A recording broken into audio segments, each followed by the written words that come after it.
Нашава комисија за така наречена верификација на факти ниту има интегритет, ниту има капацитет. А на сето згора таа веќе нема ни легитимитет.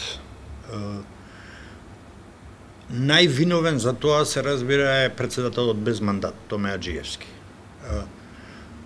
Кога замислувам човек кој би можел да води вакво тело во некоја нормална држава и соодветно токму на овие заложби да се спречи продолжување на кршењето на човековите права и евентуално дури да се на тоа да се придружи рехабилитација на жртвите, таквиот човек кога ќе му истече мандатот ќе каже благодарам, јас не можам ваква чувствителна работа да извршувам без да имам мандат. Председателот на вакво тело не може биде човек кој застапува само една партија и интересите на само една партија, на сето згора партија на власт. Значи, Аџиевски најверојатно ќе остане едно од најтемните петна од овој драматичен период во македонската историја. Тој ќе остане како пример на човек кој бескрупулозно гази преку луѓето. Управниот суд ниту за 15 случаи нема расправано за фактичката состојба. Управниот суд врз база на одлуката со која Уставниот суд поништи 12 месечини одредби, тој ги стопира сите постапки.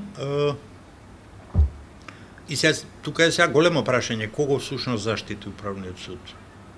Комисијата за верификација на факти или жртвите?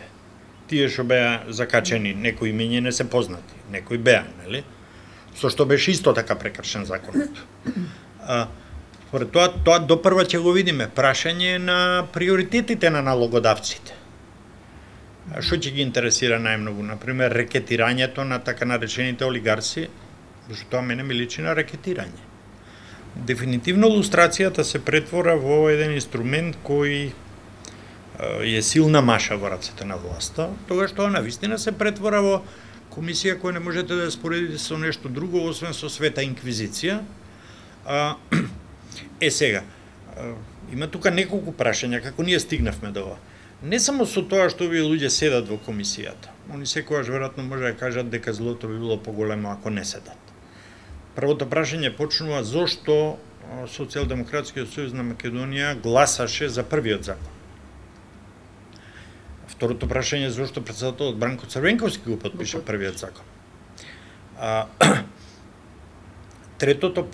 Следното прашање е зошто партиите кои сега прават некаков опозицијски блок или фронт не ги здружија гласовите кога требаше да биде избран наследникот на Аџиевски. Па се остави практично, нели? Не може да се договорат. Не може да се договорат и после опозицијата излезе од собрание. Така.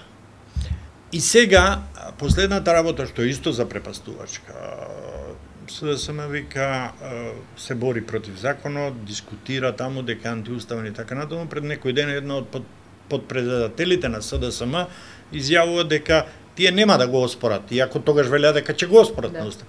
Дека нема го оспорат, за нив тој закон не постои. Тоа ми личи на Ној, кој става глава во песок. За разлика од нив, група граѓани поднесе кривична пријава против пратениците. Сега гледам дека Мирјана Најчевска покренува иницијатива за кривична пријава против председателот Иванов, затоа што со потпишувањето не извршил судска одлука и така натаму. Значи, прилично е матнаца целата таа приказна. Недостиг на грбник. Оно што е најстрашно е, би рекол, недостиг на подалекузежно на визура која оди подалеку и која ги гледа опасностите и можностите некое решение да биде злоупотребено. Тоа се случи со првиот закон за лустрација. И тој консензус во врска со предлогот што го поднесе пак пратеникот Стојан Андов, кој денес критички говори за тоа до кај се изродило. Да, се изродило, ама веднаш на самиот почеток, кога се читаше тој првиот предлог, имаше многу сериозни предупредувања во што ќе се изроди тоа и се изроди.